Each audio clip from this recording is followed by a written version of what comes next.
Hello friends, तो स्वागत है आप सभी का as well all update YouTube channel पर। तो फ्रेंड्स, आज की जो हमारी वीडियो होने वाली है उसके अंदर हम सिंपली डिस्कस करेंगे एक इम्पॉर्टेंट फोर्थ सेमेस्टर के स्टूडेंट के लिए होने वाली है। तो सबसे पहले इस सीरीज़ में जो हमने स्टार्ट करा है, आज हम डिस्कस करेंगे culture transformation in early modern Europe part second के important culture transformation in early modern Europe के जो पार्ट सेकंड है, इसके इंपॉर्टेंट क्वेश्चंस को आज की वीडियो में हम डिस्कस करने वाले हैं। तो जितने भी स्टूडेंट हैं जिन्होंने अभी तक हमारा टेलीग्राम चैनल अगर ज्वाइन नहीं करा है, तो वो इस पीडीएफ को, इस क्वेश्चन आंसर्स की पीडीएफ को लेने के लिए हमारे टेलीग्राम चैनल को ज़रूर ज्वाइन करें। एंड आज की जो वीडियो है इसमें हम दोनों ही लैंग्वेज में क्वेश्चन आंसर्स इस पीडीएफ के अंदर दे रखा है। तो मैं हिंदी में क्वेश्चंस को रीड आउट करते जाऊंगा एंड जितने भी इंग्लिश वाले स्टूडेंट हैं वो जस्ट उसके नीचे मेरे साथ साथ अपना रीड करते जाएंगे एंड क्वेश्चंस आंसर्स को देखते जाएंगे। एंड अगर आपको इसकी पीडीएफ चाहिए तो आप हमारे टेलीग्राम चैनल पर ज़रूर ज्वाइन हो जाएगा, जिसका लिंक हमारे डिस्क्रिप्शन बॉक्स में आपको दे दिया जाएगा। तो आइए डिस्कस करते हैं, आज की इस वीडियो को स्टार्ट करते हैं और अपने इंपॉर्टेंट क्वेश्चंस को डिस्कस करते हैं, जो कि बहुत ही ज़्यादा इंपॉर्टेंट है अकॉर्डिंग टू द पेपर। तो देखते हैं। तो फ्रेंड्स, सबसे पहला जो क्वेश्चन इंपॉर्टेंट बन सकता है वो आपका ये बनेगा कि वैज्ञानिक क्रांति में प्रमुख योगदानकर्ता कौन थे और उनके महत्वपूर्ण योगदान क्या थे, इसका वर्णन करें। तो ये एक बहुत ही ज़्यादा इंपॉर्टेंट क्वेश्चंस बन सकता है कि जो भी वैज्ञानिक क्रांति के प्रमुख योगदानकर्ता थे और उनके प्रमुख जो योगदान थे उसके बारे में वर्णन कीजिए। तो क्वेश्चन नंबर फर्स्ट, देन उसके बाद अब क्वेश्चन नंबर सेकंड को डिस्कस करते हैं। क्वेश्चन नंबर सेकंड जो आपका बनेगा वो ये है कि वैज्ञानिक क्रांति के दौरान वैज्ञानिक पद्धति के विकास और महत्व का वर्णन कीजिए। यानी वैज्ञानिक क्रांति जो हुई थी यूरोप के अंदर, वो उसमें किस पद्धति, जो वैज्ञानिक पद्धति थी उसका विकास किस प्रकार से हुआ और वो जो विकास हुआ उसके महत्व का वर्णन करने के लिए भी आपको डायरेक्ट क्वेश्चंस ये पूछे जा सकते हैं। अगला जो क्वेश्चन आप देखेंगे वो है वैज्ञानिक क्रांति और ज्ञान उदय ने अपने समय के सामाजिक और बौद्धिक परिदृश्य को कैसे प्रभावित किया। यानी जो ज्ञान उदय हुआ था, वैज्ञानिक क्रांति जो यूरोप में हुई थी, उससे जो एक नए युग की जो शुरुआत हुई थी, उसमें जो समाज था उसका सामाजिक और बौद्धिक विकास किस प्रकार से हुआ, या उसका जो दृश्य था उसका वर्णन करने के लिए, या वो दृश्य से जो लोग प्रभावित हुए थे उसका वर्णन करने के लिए आपसे ये पूछे जा सकते हैं। अगले जो प्रश्न है उसकी बात करेंगे। तो जितने भी इंग्लिश मीडियम के स्टूडेंट हैं वो मेरे साथ जस्ट रीड आउट करते जाएंगे क्वेश्चंस को। एंड अगर आपको इसकी पीडीएफ चाहिए होगी तो आप हमारे टेलीग्राम चैनल से ले सकते हैं। अगला जो प्रश्न आपसे पूछा जाएगा, इम्पॉर्टेंट हो सकता है, वो ये है कि थॉमस हॉब्स का प्राकृतिक स्थिति संबंधित विचार और जॉन लॉक के विचार से कैसे भिन्न था और उनके विपरीत दृष्टिकोण से प्रकाशित विचारों ने प्रबुद्ध युग में समाज में सरकार के कार्य को कैसे प्रभावित किया। तो इसके ऊपर यानी थॉमस हॉब्स और जॉन लॉक से रिलेटेड भी आपको आपके पेपर में क्वेश्चंस ज़रूर देखने को मिल सकते हैं। एक ना एक क्वेश्चंस इस टॉपिक से ज़रूर आपसे पूछे जा सकते हैं। अगला जो प्रश्न आपसे पूछा जाएगा वो पूछा जाएगा हॉब्स और लॉक से रिलेटेड, जो कि हॉब्स और लॉक के सरकार के खिलाफ विद्रोह के अधिकार पर दृष्टिकोण की तुलनात्मक विवेचना करें। उनके भिन्न दृष्टिकोण ने विद्रोह पर कैसे प्रभाव डाला और इनका परंपरागत राजनीतिक क्रांति हुआ, इसके ऊपर भी आपको एक क्वेश्चंस देखने को मिल सकते हैं। क्वेश्चंस थोड़े इसमें लॉन्ग बन सकते हैं बेसिकली, बट क्वेश्चंस में आपको कंफ्यूज नहीं होना। डायरेक्ट आप इस क्वेश्चंस को टाइप करेंगे तो आपको आंसर्स भी मिल जाएंगे, या आप क्वेश्चंस के अकॉर्डिंग भी अपना तैयारी कर सकते हैं। टोटल आपको 10 क्वेश्चंस देखने को मिलेंगे, या अगर 10 क्वेश्चंस देखने को मिलेंगे तो आप उसमें से total number of 5 questions attempt करेंगे। अगर आपको 8 क्वेश्चंस देखने को मिलेंगे तो उसमें से आप 4 क्वेश्चंस को अटेम्प्ट करेंगे।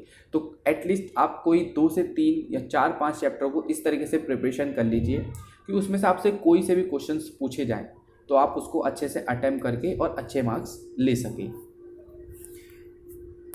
नेक्स्ट क्वेश्चन को डिस्कस करते हैं। अगला जो प्रश्न है वो है दांते के डिवाइन कॉमेडी से लेकर शेक्सपियर के सिनेमेंट और नाटक तक के काव्य रूप और संरचनाओं के विकास का पता लगाए। प्रत्येक लेखकों की व्यक्तिगत शैली और सफल साहित्यिक परंपराओं पर उसके प्रभाव पर प्रकाश डाले। तो ये है क्वेश्चन नंबर 6 इम्पॉर्टेंट। अगला है क्वेश्चन नंबर 7 कि दांते और शेक्सपियर के कार्यों में दिखाई देने वाले सामाजिक और सांस्कृतिक प्रभाव की जांच करें। चर्चा करें कि उनके लेखन उनके समय की राजनीतिक, धार्मिक और दार्शनिक पृष्ठभूमि को दर्शाते हैं और इन तत्वों ने उनकी रचनात्मक उपलब्धियों को कैसे प्रभावित किया। ये क्वेश्चंस भी आपको पूछे जा सकते हैं, तो इसकी प्रिपरेशन भी आपको कर लेनी है। नेक्स्ट क्वेश्चन नंबर 8 है, जो कि शब्दावली और काव्य उपकरण के संदर्भ में दांते के डिवाइन कॉमेडी की तुलना में शेक्सपियर के नाटकों से कैसे करें, यानी दोनों की तुलना बेसिकली पूछी जा सकती है दांते और शेक्सपियर के, और इस बात पर प्रकाश डालें कि कैसे दोनों लेखकों ने अपने कार्य को गहराई और अर्थ को बढ़ाने के लिए भाषा, छंद और प्रतीकवाद का उपयोग किया है। इसके बारे में भी आपसे ये पूछे जा सकते हैं। अगला जो प्रश्न बनेगा वो बनेगा प्रश्न नंबर 9। आप देख सकते हैं, जांच करें कि ऐतिहासिक घटनाओं या सांस्कृतिक बदलाव ने बोरेक से रोकोक शैली में संक्रमण को कैसे प्रभावित किया। चर्चा करें कि इस समय अवधि में सामाजिक आर्थिक परिवर्तन ने कलात्मक अभिव्यक्ति और विषयों को कैसे प्रभावित किया। अगला जो प्रश्न है इम्पोर्टेंट वो है प्रश्न नंबर 10 कि प्रारंभिक आधुनिक यूरोप में उपन्यास पारंपरिक साहित्य के रूप में कैसे भिन्न हुआ और इस अवधि के दौरान किन सामाजिक सांस्कृतिक कारकों ने इसके उद्भव में योगदान दिया। यानी उपन्यास बेसिकली किस तरह साहित्य के रूप में जो है इम्पोर्टेंट योगदान था उसका, और सामाजिक सांस्कृतिक ने इसमें कैसे योगदान दिया उपन्यास ने। ये सारे क्वेश्चंस भी आपको पूछे जा सकते हैं। बेसिकली क्वेश्चंस यही आपको देखने को मिलेंगे। क्वेश्चंस की लैंग्वेज भले ही चेंज कर दी, बट क्वेश्चंस जो आपको देखने को मिलेंगे वो इसी तरीके से रहेंगे। अगली बात करते हैं क्वेश्चन नंबर 10, जो कि है कथा संरचना, विषय वस्तु और पात्रों के चित्रण और सिटिंग्स के संदर्भ में प्रारंभिक आधुनिक यूरोप में उपन्यास की कुछ परिभाषित विशेषताएं क्या थी, इसका वर्णन करें। इसी के साथ अगला जो इम्पोर्टेंट क्वेश्चन पूछा जा सकता है क्वेश्चन नंबर 12, प्रारंभिक आधुनिक यूरोप में प्रिंटिंग प्रेस और मुद्रण प्रौद्योगिकी में प्रगति ने उपन्यास उत्पादन, वितरण और लोकप्रियता को कैसे प्रभावित किया। यानी प्रिंटिंग प्रेस एक ऐसा टॉपिक है जिससे आपको आपके पेपर में 1 से 2 क्वेश्चन ज़रूर देखने को मिलेंगे। हो सकता है ये कि किसी शिफ्ट में 1 क्वेश्चन देखने को मिल जाए और किसी शिफ्ट में 2 क्वेश्चन देखने को मिल जाए। तो प्रिंटिंग प्रेस वाले टॉपिक को आपको अच्छे से प्रिपेयर करके जाना है कि आप किस तरीके से इसका आंसर करेंगे।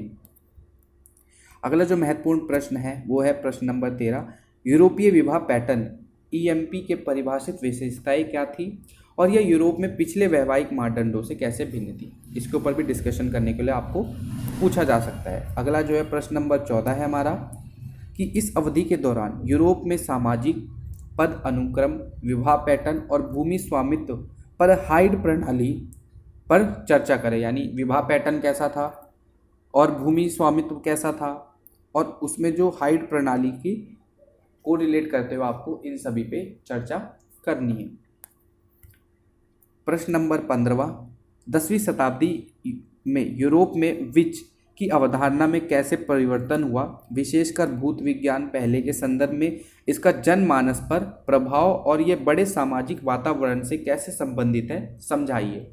तो इस तरीके के भी क्वेश्चंस आपको देखने को मिल सकते हैं। तो आप बुक्स को पढ़ेंगे या वीडियोस को वॉच करेंगे यूट्यूब पे, तो आप आराम से इन क्वेश्चंस का आंसर दे सकते हैं।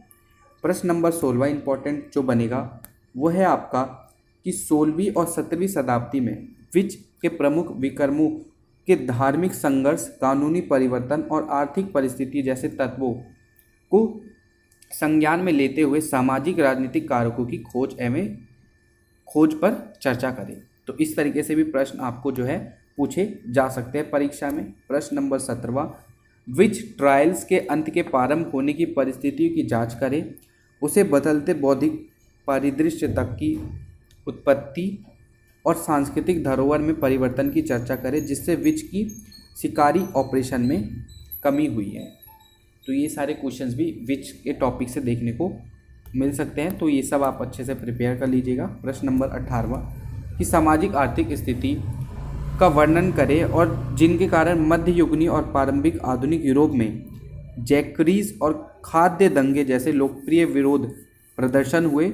चर्चा करें कि इन घटनाओं ने आम लोगों की शिकायत और सामाजिक प्रणाली पर उनके प्रभाव को कैसे प्रतिबिंबित किया है।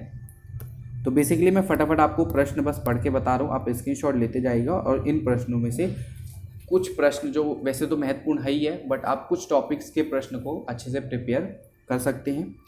प्रश्न नंबर 19, जैकरीज और खाद्य दंगों के कारण की तुलना करें और अंतर बताइए कि शहरी बनाम ग्रामीण संदर्भ और मार्गों की प्रकृति जैसे तत्वों को ध्यान में रखते हुए विरोध प्रतिभागियों शिकायतों और परिणामों की असमानताओं की जांच करें या इनका वर्णन करें। इस तरीके से भी आपको क्वेश्चंस देखने को मिल सकते हैं। तो फ्रेंड्स, ये थी हमारी आज की वीडियो जिसके अंदर हमने डिस्कस करा एसवेल के cultural transformation in early modern Europe part second के 4th सेमेस्टर के इंपॉर्टेंट क्वेश्चंस। तो अगर आपको इनकी पीडीएफ चाहिए होगी तो आप हमारे टेलीग्राम चैनल को अवश्य ज्वाइन कर लीजिएगा। आप हमारे टेलीग्राम चैनल से जुड़ के इस पीडीएफ को प्राप्त कर सकते हैं। तो ये थे हमारी आज की वीडियो अच्छी लगे तो वीडियो को लाइक कर देना एंड इसको अपने दोस्तों को शेयर कर दीजिएगा। किसी भी तरीके का आपको डाउट हो तो आप हमें कमेंट ज़रूर कर सकते हैं। चैनल पे नया है तो चैनल को सब्सक्राइब भी कर लीजिएगा। मिलते हैं आपसे अपनी अगली वीडियो में। Thanks for watching, meet you on next video.